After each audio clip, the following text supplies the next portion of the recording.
The channel of biology flix. यहाँ पे आपको बायोलॉजी से रिलेटेड हर एक टॉपिक के बारे में पढ़ाया जाएगा। वो टॉपिक इतना सा हो इतना या फिर इतना बड़ा। If you are interested in biology then this channel is just for you. Without any further delay let's start our today's topic which is nucleus, the nucleus of the cell. अगर आप 9th क्लास में हैं या आप 9th class से आगे बढ़ चुके हैं तो आपने ये लाइन तो जरूर सुनी होगी कि nucleus is called the brain of the cell. Why so? देखिए, जैसे ब्रेन आपके बॉडी का मेन पार्ट होता है, बिना ब्रेन के आप कई सारी या फिर मैं कहती हूँ सारी ही एक्टिविटीज परफॉर्म नहीं कर पाते हैं। ठीक उसी प्रकार जो न्यूक्लियस होता है वो सेल का मेन पार्ट होता है। बिना न्यूक्लियस के सेल मेटाबॉलिक एक्टिविटीज, कई केमिकल एक्टिविटीज, प्रोटीन सिंथेसाइज मतलब फॉर्मेशन ऑफ प्रोटीन और सेल डिवीजन में पार्ट नहीं ले पाता है। इसीलिए जो न्यूक्लियस है उसे ब्रेन ऑफ द सेल कहा जाता है। चलिए हम इसकी डिस्कवरीज के बारे में जान लेते हैं। It was first discovered by Robert brown in 1831। It was first discovered by Robert brown in 1831।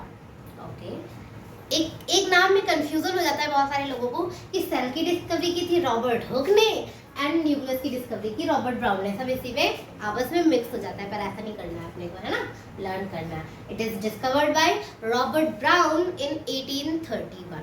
Okay, कोई दिक्कत परेशानी नहीं। किसी भी सेल में यदि न्यूक्लियस प्रेजेंट नहीं होता है तो उस सेल को डेड माना जाता है। पर ऐसा जरूरी नहीं है कि हर सेल में न्यूक्लियस प्रेजेंट हो। जैसे RBC, mammalian RBC, mammalian RBC, ये एक ऐसी सेल्स है जिसमें न्यूक्लियस प्रेजेंट नहीं होता, but still they are living cell. अब मैडम क्यों इसमें न्यूक्लियस प्रेजेंट नहीं होता? लिविंग सेल है, चलो हमने मान लिया, बट इसमें न्यूक्लियस प्रेजेंट क्यों नहीं होता? देखिए इसके पीछे का रीजन देखिए। भाई वो तो ठीक है कि बिना न्यूक्लियस के जो सेल है वो डिवाइड नहीं हो सकती। अब पहले हम इसका वर्क जान लेते हैं। आरबीसीज का वर्क क्या होता है? आरबीसीज का वर्क होता है ऑक्सीजन को पूरी बॉडी में ट्रांसफर करना, है ना। इसके लिए वो ज़्यादा से ज़्यादा हीमोग्लोबिन कैप्चर करके रखना चाहती हैं। जितना ज़्यादा हीमोग्लोबिन होगा उतना ज़्यादा हीमोग्लोबिन ऑक्सीजन को कैप्चर करेगा, उतना ज़्यादा फिर ऑक्सीजन होगा, फिर हम उतने ज़्यादा पैमाने में ऑक्सीजन को अपनी बॉडी में ट्रांसफर कर पाएंगे, है ना। इसीलिए आरबीसीज न्यूक्लियस को कैरी नहीं करते। अरे जापा नहीं करना मुझे नहीं। जैसे कि देखो, जैसे कि मान लो ये आरबीसी है, ठीक है, क्या है हमारी आरबीसी एक नॉर्मल, ठीक है। अगर इसमें देखो पहले तो इतना सारा एरिया था जिसमें वो हीमोग्लोबिन कैरी कर लेता, है ना।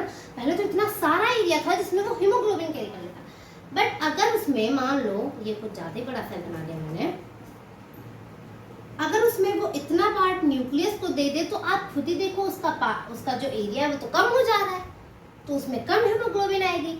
इसीलिए वो न्यूक्लियस से कहता है नहीं करना, मुझे चाहिए ही नहीं, तो भाई ज़रूरत ही नहीं है तुम्हारी, तो है ना। इसलिए आरबीसीज के पास न्यूक्लियस नहीं होता है, but still they are living cell.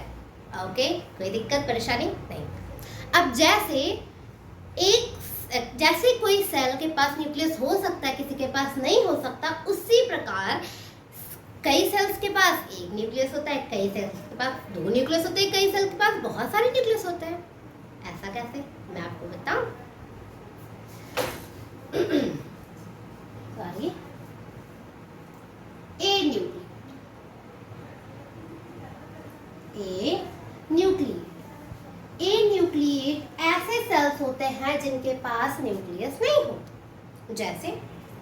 जैसे कि मैंने अभी बताया, ए न्यूक्लिएट कैसे सेल्स होते हैं? विदाउट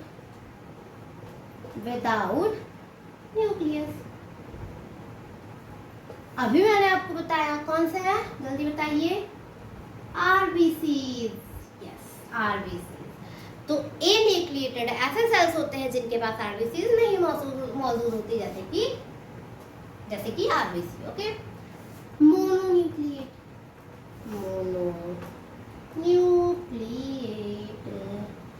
ऐसे सेल्स होते हैं, मोनो मतलब वन, तो ऐसे सेल्स जिनके पास एक सिंगल न्यूक्लियस हो उन्हें मोनोन्यूक्लिएट कहते हैं। One nucleus, one nucleus, okay. तो फॉर एग्जाम्पल एसिटाब्यूलेरिया, एसिटाब्यूलेरिया,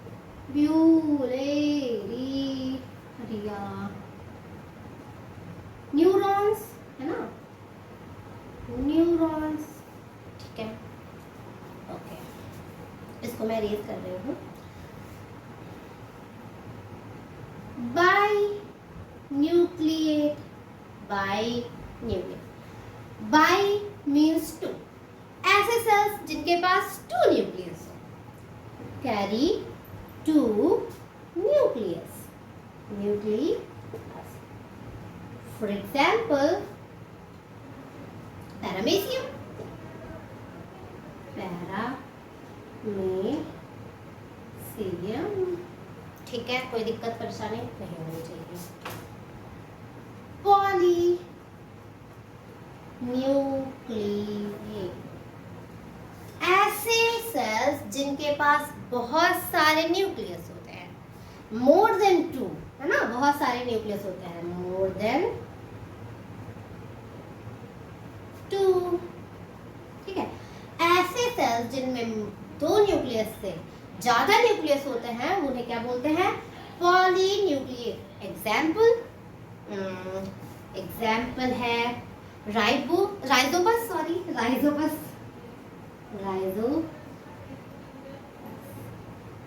ठीक है, कोई दिक्कत परेशानी नहीं होनी चाहिए। अब आगे हम पढ़ते हैं इसके स्ट्रक्चर के बारे में। तो न्यूक्लियस का स्ट्रक्चर जानने के लिए सबसे पहले हम बनाते हैं एक प्यारी सी स्वीट सी सेल। अगर हम इसे इरेज कर दें तो मैडम कोई दिक्कत नहीं है, कोई बात नहीं, इरेज कर देते हैं। बनाते एक छोटी सी प्यारी सी सेल, ठीक है, मेरे साथ बनाइएगा, कॉपी पेन लेके बैठिए।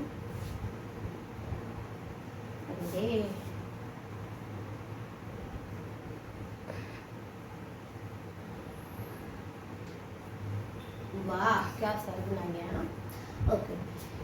ये हमारी हो गई सेल, नाम लिख देते हैं सेल, ठीक है। अब इसके अंदर बना रहे हैं हम न्यूक्लियस। मैडम इसको कंटिन्यूअस क्यों नहीं कर रही हो, अभी पता चल जाएगा आपको, है ना। फिर अब ये डबल मेम्ब्रेन सेल ऑर्गेनल है तो इसकी डबल मेम्ब्रेन होगी, है ना, तो ये डबल मेम्ब्रेन हो गए, ठीक है, कोई दिक्कत, ये डबल मेम्ब्रेन। अब ये दोनों मेम्ब्रेन क्या हो जाएंगे, आपस में फ्यूज्ड हो जाएंगे, ओके, तो ये हो गया, ये फ्यूज्ड हो जाएंगे कुछ इस प्रकार।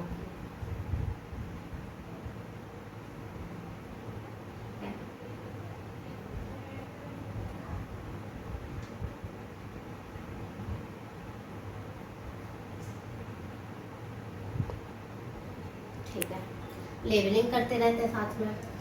अब भाई ये आउटर मेम्ब्रेन है तो ये आउटर मेम्ब्रेन है ना, मतलब ये आउटर पार्ट में है तो ये आउटर मेम्ब्रेन है, ठीक है। अब ये इनर पार्ट में है तो ये क्या होगी, इनर मेम्ब्रेन होगी, क्या होगी, इनर मेम्ब्रेन, ठीक है। इस सेल को हम ऊपर लिख देते हैं, यहाँ पे लिख देते हैं क्योंकि इसका भी काम नहीं है, ठीक है। अब देखो सेल के अंदर जो प्लाज्मा होता है उसको हम क्या कहते हैं, आपने पिछले लेक्चर में देखा होगा, इसको हम बोलते हैं साइटोप्लाज्म। क्या बोलते हैं, साइटोप्लाज्म। अब सेल के प्लाज्मा को साइटोप्लाज्म बोलते हैं तो न्यूक्लियस के प्लाज्मा को क्या बोलेंगे, न्यूक्लियोप्लाज्म, है ना, न्यूक्लियोप्लाज्म। अब इन दोनों को कलेक्टिवली क्या बोलेंगे, इन दोनों को कलेक्टिवली बोलेंगे प्रोटोप्लाज्म। रुकिए मैं लिखती हूँ, इन दोनों को कलेक्टिवली क्या बोलेंगे, प्रोटोप्लाज्म, ठीक है। अब भाई ये पोर्स हैं, ठीक है, पोर्स हैं, किसके बीच में, न्यूक्लियस की मेम्ब्रेन के बीच में। तो ये कौन से पोर्स है, न्यूक्लियर पोर्स है ना, न्यूक्लियर पोर, ठीक है।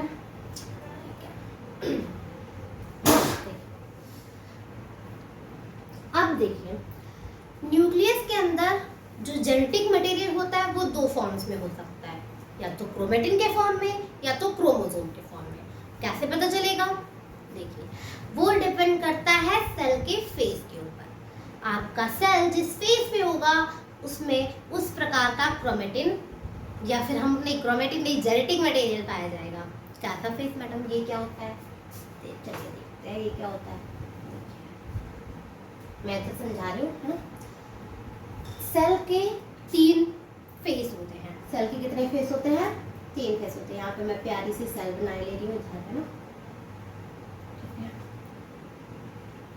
सेल के 3 फेस होते हैं, ये G1 G2 S F, ठीक है। ये जो इतना सारा फेस होता है ये क्या होता है, इंटरफेस। क्या होता है, इंटरफेस। और ये जो ये M वाला पार्ट होता है, M है तो M ही फेस होगा, इसमें इतने सारे फेस है, इंटरफेस हो गया है, ये M फेस होगा, ठीक है। तो जो देखो जो इंटरफेस होता है वो क्या, वो प्रिपेयर हो रहा होता है, वो तैयार हो रहा होता है, कहीं शादी पार्टी में जाने के लिए नहीं, वो तैयार हो रहा होता है सेल डिवीजन के लिए। किस लिए, सेल डिवीजन के लिए। हम कह सकते हैं अभी ये इमेच्योर है, ये मैच्योर हो रहा होता है ना, ये प्रिपेयर हो रहा होता है, ठीक है। क्या हो रहा होता है, प्रिपेयर, ठीक है। अब ये प्रिपेयर हो रहा होता है, इसीलिए इसके अंदर जो जेनेटिक मटेरियल है वो क्रोमैटिन के फॉर्म में होगा, थ्रेड लाइक स्ट्रक्चर में होगा। किस फॉर्म में होगा, क्रोमैटिन, ठीक है, थ्रेड लाइक स्ट्रक्चर में होगा। यदि वो एम फेस में हुआ तो वो मतलब फुल्ली प्रिपेयर्ड हो गया होगा कि बस चल के बस जल्दी शादी में जाके बस चाउमीन ठूस के वापस चले आना है ना। तो वो एकदम तैयार हो रहा हो चुका होगा, है ना। तो ये प्रिपेयर्ड हो चुका होगा, इसीलिए ये प्रिपेयर्ड हो चुका होगा, इसीलिए इसमें क्या होता है, क्रोमोसोम। इसमें जो जेनेटिक मटेरियल होता है वो किस फॉर्म में होता है, क्रोमोसोम के फॉर्म में। चलिए अब ये क्रोमोसोम और क्रोमेटिन क्या होता है ना। ये क्रोमोसोम और क्रोमेटिन होता क्या है, देखिए देखिए मैं आपको यहीं पे समझा देती हूँ। ये हमारा सेल है, प्यारा सा सेल, ठीक है। इसके अंदर प्रोटीन्स होती है, कुछ प्रोटीन्स होती है। क्या होती हैं, क्या होती है, प्रोटीन्स होती है, प्रोटीन्स। मैं तुम्हें तो प्यारा सा स्माइली लग रहा है, कोई नहीं, प्रोटीन्स है। क्या है, प्रोटीन। इसमें हमारा जेनेटिक मटेरियल पड़ा हुआ है। क्या है हमारा जेनेटिक मटेरियल, डबल स्टैंडर्ड होता है, डबल थ्रेड बनाने में। अब ये क्या करता है, ये इस प्रोटीन के पास जाता है, इसको ऐसे पकड़ के रखता है, इस प्रोटीन के पास जाएगा, इसको ऐसे बांध देगा, ये इस प्रोटीन के पास जाएगा, ऐसे बांध देगा, इस प्रोटीन के पास जाएगा, इसको ऐसे बांध देगा। तो ये प्रोटीन कहती है हम जाने नहीं देंगे तुमको, हम जाने नहीं देंगे, चल ऐसे पकड़े रहेंगे, है ना। तो ये इसलिए ये ऐसे पूरा सेल में ऐसे फैला हुआ होता है ना। तो इसीलिए ये होता है, क्या होता है, क्रोमेटिन होता है, क्योंकि क्रोमेटिन ही तो थ्रेड लाइक स्ट्रक्चर होता है, पूरे सेल में ऐसे फैला हुआ होता है ना। और जो क्रोमोसोम होता है, क्रोमोसोम क्रोमेटिन को ऐसे फोर्स करके ऐसे पैक कर दो, दबा दो ऐसे, ठीक है, तो वो कुछ इस शेप में बन जाएगा, कुछ इस शेप में बन जाएगा। ये कुछ नहीं, क्रोमेटिन होता है। अब इस फॉर्म में क्यों जो है मैच्योर सेल के पास जो है तो ये क्रोमेटिन स्टोर होता है। देखो जब सेल डिवाइड, न्यूक्लियस का मेन काम क्या होता है, न्यूक्लियस का मेन काम होता है सेल डिवीजन करना। न्यूक्लियस का मेन काम होता है सेल डिवीजन की प्रोसेस में अपना योगदान देना। तो भाई देखो, अगर जैसे मान लो ये एक सेल है, ये एक सेल है, डिवाइड हुई, इन्होंने एक सेल बनाया, ठीक है। तो अब इनसे आधा जेनेटिक इन्फॉर्मेशन आएगा, इनसे ज़्यादा जेनेटिक इन्फॉर्मेशन आएगा, इसीलिए तो ये पूरी बनेगी ना। हाफ हाफ आएगा। अब ऐसे थ्रेड लाइक स्ट्रक्चर पता नहीं कहीं ऐसे ही पड़ा हुआ है, पता चले आंख का उस साइड पड़ा हुआ है और जो है तो नाक का इस साइड पड़ा, तो ऐसे थोड़ी ना डिवाइड होता है ना। तो इसीलिए वो क्रोमेटिन के फॉर्म में होता है, किसमें, मैच्योर्ड सेल में। इतना आया आपको समझ में, ठीक है। ओके, तो अभी हम स्ट्रक्चर में आगे बढ़ते हैं। तो अब यहाँ पे होता है न्यूक्लियोलस, ऐसा एक स्ट्रक्चर होता है, ऐसा ऐसा ऐसा, ये होता है न्यूक्लियोलस। क्या होता है, न्यूक्लियोलस। क्या होता है, न्यूक्लियोलस। एक मिनट रुकिएगा जरा। ओके, तो अब हम बात कर रहे थे न्यूक्लियोलस की। अब न्यूक्लियोलस क्या होता है, देखो ये सेल है, छोटी सी प्यारी सी सेल है। यहाँ पे ये हमारा क्रोमेटिन पार्ट है ना, डीएनए क्रोमेटिन पार्ट नहीं है, ये हमारा जेनेटिक मटेरियल, ठीक है। अब इसमें ये प्रोटीन पड़ी है। प्रोटीन बेसिकली कुछ नहीं, हिस्टोन होता है, इसका नाम हिस्टोन है ना। तो ये प्रोटीन यहाँ पे, ठीक है। अभी मैं यहाँ पे प्रोटीन नहीं बना रही, सब गंदा सा हो रहा है, ठीक है। तो यहाँ पे मैं सिर्फ क्रोमेटिन, ठीक है, जेनेटिक पार्ट बना रही हूँ। अब देखो यहाँ पे ये पार्ट आपको बड़ा ही डेंस सा लग रहा होगा, ऐसे धसा धसा सा, और ये बहुत ही खाली खाली सा लग रहा है। तो ये जो ये डेंस पार्ट है, ये कुछ और नहीं है, हमारा न्यूक्लियोलस। ओके, ये कुछ और नहीं, हमारा न्यूक्लियोलस है, ठीक है, जो कि प्रोटीन्स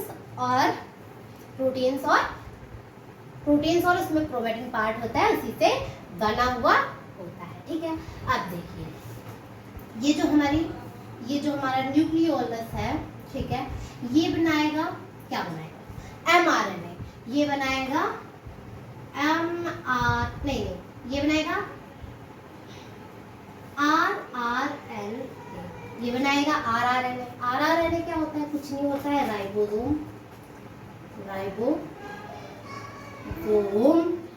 RNA, राइबोसोम RNA, ठीक है। ये क्या होता है, राइबोसोम RNA होता है, ठीक है। अब ये राइबोसोम, ये कुछ ऐसा इसका स्ट्रक्चर होता है, ठीक है। अब देखिए मैंने आपको बताया था कि इसके बीच में कुछ पोर्स होता है। अब यहाँ से ये जो प्रोटीन पड़ी होती है, किसमें प्रोटीन पड़ी होती है, साइटोप्लाज्म में, है ना। अब सेल के अंदर है, साइटोप्लाज्म में प्रोटीन पड़ी होगी ना, ये प्रोटीन पड़ी होती है, ठीक है। ये एंट्री ले लेती है पोर्स से, एंट्री ले लेती है, यहाँ पे आ जाती है ना, यहाँ पे आ जाती है। हम यहाँ पे बढ़ाते हैं क्योंकि हमारा न्यूक्लियस तो यहाँ पे है ना, ऐसे, ठीक है। अब ये प्रोटीन आरएनए के साथ क्या फ्यूज्ड हो जाती है, क्या हो जाती है, फ्यूज्ड हो जाती है, ठीक है। तो ये कुछ ऐसा स्ट्रक्चर ऐसा स्ट्रक्चर बनाती है, ऐसा स्ट्रक्चर बनाती है, मैं यहाँ पे बनाए दे रही हूँ। ये कुछ ऐसा स्ट्रक्चर बनाती है ना, राइबोसोम जैसी। हाँ, वो मेरी राइबोसोम उतनी अच्छी नहीं लग रही है, बट वो राइबोसोम ही है, ठीक है, इसीलिए इसका नाम राइबोसोम आरएनए पड़ा हुआ है। अब राइबोसोम क्या करता है, प्रोटीन सिंथेसाइज करता है। तो न्यूक्लियोलस से ही बना हमारा प्रोटीन से ही वो बना हुआ, उससे बना प्रोटीन, इसको भी प्रोटीन सिंथेसाइजर बोलते हैं। और उसी से बना हमारा rRNA, उसी से हमारा जो प्रोटीन है वो बनता है, ठीक है। कोई दिक्कत नहीं होनी चाहिए। वो आपको इतना समझ में आ गया होगा। चलिए, अब इसने मतलब न्यूक्लियोलस ने प्रोटीन सिंथेसाइज कर दी, प्रोटीन बना भी दी, ठीक है। इसीलिए ये जो हमारा न्यूक्लियस होता है, इसके आसपास कोई एक अदर मेम्ब्रेन वॉल ऑर्गेनल होता है, कुछ इस टाइप का, देखो ऐसा ऐसा ऐसा ऐसा, ये होता है, क्या होता है, ये है rough endoplasmic reticulum. What it is rough endoplasmic reticulum, ठीक है। और भी होता है, और इसका ही एक भाई हम कह सकते हैं होता है smooth endoplasmic reticulum. Madam, smooth और रफ में फर्क क्या होता है? रफ एंडोप्लाज्मिक के ऊपर में ये जो डॉट डॉट लाइक स्ट्रक्चर है, उस टाइप, मतलब वो डॉट डॉट लाइक स्ट्रक्चर और कुछ नहीं, राइबोसोम है, वो चिपके हुए होते हैं, इसलिए वो रफ एंडोप्लाज्मिक रेटिकुलम हो जाता है। और जिसमें नहीं होते हैं वो स्मूथ एंडोप्लाज्मिक रेटिकुलम हो जाता है, ठीक है। अब सेल ने बढ़िया प्रोटीन बना ली। यहाँ पे मैं थोड़ी सी प्रोटीन बना दूँ, है ना, प्रोटीन ही नहीं है, हमने बना तो ली पर प्रोटीन है ये नहीं है, ये हमने प्रोटीन बना ली, कुछ ज़्यादा बड़ी बन गई पर ठीक है, ये प्रोटीन बन गई है। ठीक, अब रफ एंडोप्लाज्मिक रेटिकुलम का काम क्या होता है? रफ एंडोप्लाज्मिक रेटिकुलम का काम होता है कि वो प्रोटीन सिंथेसाइज हो चुका है, उसको लेके पूरे सेल में बांट दो, पूरे सेल में बांट दो। तो इसलिए ये ऐसे न्यूक्लियस के दीवारों पे ऐसे चिपकी हुई होती है, और जैसे इनको प्रोटीन मिलता है ये बढ़िया लेके चल देती है, चलो भैया बांटो चल के सबको ऐसा। ठीक है, तो ये rough endoplasmic. But smooth endoplasmic reticulum का काम यही नहीं होता है, उनका काम ये नहीं होता है कि चलो सबको बांटो चल के खाना है ना, ऐसा कोई काम नहीं होता उनका। इनका काम होता है कि जितने भी डिटॉक्सिफाइंग एजेंट, मतलब ऐसे कुछ हार्मफुल सब्सटेंस हमारे सेल के अंदर एंटर कर जाते हैं जो कि पॉइजनस होते हैं हमारे लिए, हमारे सेल के लिए, उनको ये डिटॉक्सिफाई करती हैं अपने डिटॉक्सिफाई एजेंट से। मतलब वो हमारे लिए पॉइजनस होते हैं पर उनको कैसे भी करके वो बढ़िया से अच्छे से क्या कर देती है, हमारे लिए हार्मलेस बना देती है। ठीक है, कोई दिक्कत परेशानी नहीं होनी चाहिए। अब हमें इसका काम भी समझ में आ गया हो गया। क्रोमोसोम हमने आधा अपना छोड़ दिया था, चलिए इससे पढ़ लेते हैं। क्रोमोसोम होते हैं 4 टाइप के। कितने प्रकार के होते हैं? 4 प्रकार के। पहला होता है मेटासेंट्रिक। क्या होता है? मेटासेंट्रिक। मैं इसका भी डायग्राम बना रही हूँ, देखिएगा ध्यान से। ये कुछ ज्यादा ही अजीब सा बन गया।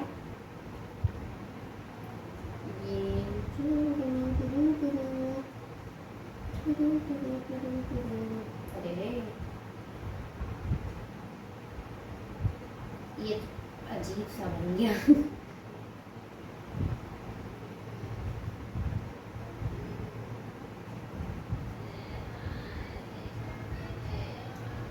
तो ऐसा क्रोमोसोम जिसके पास ये जो सेंट्रीमर है, ये जो ये पार्ट होता है, ये सेंटर पे प्रेजेंट, ये सेंटर पे प्रेजेंट हो, तो वो क्या होता है? मेटासेंट्रिक। क्या होता है? Metacentric chromosome.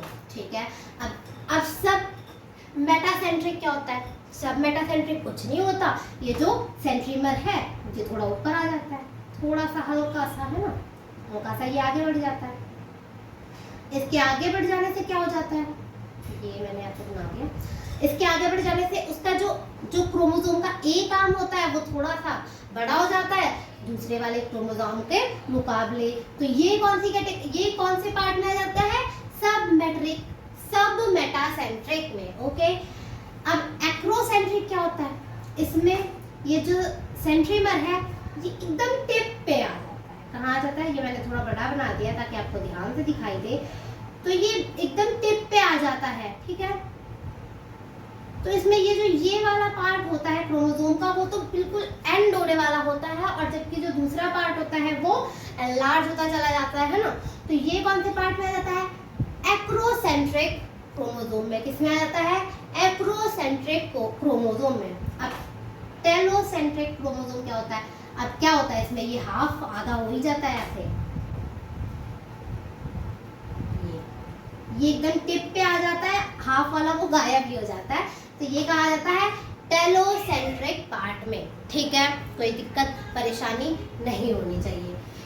ये हमने पढ़ लिया उसके स्ट्रक्चर के बारे में। अब हम इसमें क्रोमेटिन पार्ट फिलअप कर सकते हैं। ठीक है, और ये हमने पढ़ लिया क्रोमोसोम के बारे में। अब हम आगे बढ़ते हैं इसके फंक्शंस के बारे में। तो हम अब जानते हैं न्यूक्लियस के फंक्शंस के बारे में। It controls cell metabolism and other activities of the cell, hence it is also called the master of the cell. Lecture की पहली ही लाइन में मैंने ये कहा कि आपने ये लाइन तो सुनी होगी कि वो मास्टर ऑफ द सेल कहा जाता है, हेड ऑफ द सेल कहा जाता है, ब्रेन ऑफ द सेल कहा जाता है, जितना भी कहना है आप कहना। पहली लाइन इसमें यही लिखी हुई है कि क्यों उसे मास्टर ऑफ द सेल कहा जाता है, क्योंकि वो मेटाबॉलिज्म एक्टिविटी और अदर एक्टिविटीज किसकी कंट्रोल करता है? सेल की एक्टिविटीज को कंट्रोल करता है, इसीलिए उसको मास्टर ऑफ द सेल कहते हैं। ठीक है, chromatin part of nucleus contains all genetic information. अब क्रोमेटिन पार्ट है, उसमें all the genetic information store होती ही है। न्यूक्लियस के पास वो होता है, इस न्यूक्लियस के अंदर क्रोमेटिन होता है, क्रोमेटिन में वो सारी जेनेटिक इंफॉर्मेशन स्टोर करके रखता है, जो कि एक पर्सन की ग्रोथ और डेवलपमेंट के लिए बहुत ही ज़्यादा इम्पॉर्टेंट होती हैं और बहुत ज़्यादा मेजर रोल प्ले करती हैं। ठीक है, It plays central role in cellular reproduction. Without nucleus, cell division होना तो impossible ही है। और यहाँ पे लिखा भी हुआ है कि ये एक central role, main role play करता है किसमें? सेल्यूलर रिप्रोडक्शन में, सेल्यूलर रिप्रोडक्शन में। It also direct the chemical activities of the cell. Physical activity मतलब इन्वायरमेंटल एक्टिविटीज के साथ साथ ये उसकी केमिकल एक्टिविटीज को, किसकी? सेल की केमिकल एक्टिविटीज को भी डायरेक्ट करता है, कंट्रोल करता है, इसीलिए इसको मास्टर ऑफ द सेल कहते हैं। तो ये था हमारा आज का वीडियो। होप आपको समझ में आ गया होगा। अगर आपको मेरी वीडियोस पसंद आए तो please make sure to subscribe the channel and also hit the bell icon. अपने दोस्तों के साथ भी शेयर करें ताकि आप और वो साथ में अपना ज्ञान बायोलॉजी की फील्ड में बढ़ा सके। अगर आपको वीडियो पसंद आया तो thank you for watching the video. तब तक के लिए बाय बाय, मिलते हैं नेक्स्ट सेशन में अधिक जानकारी के साथ।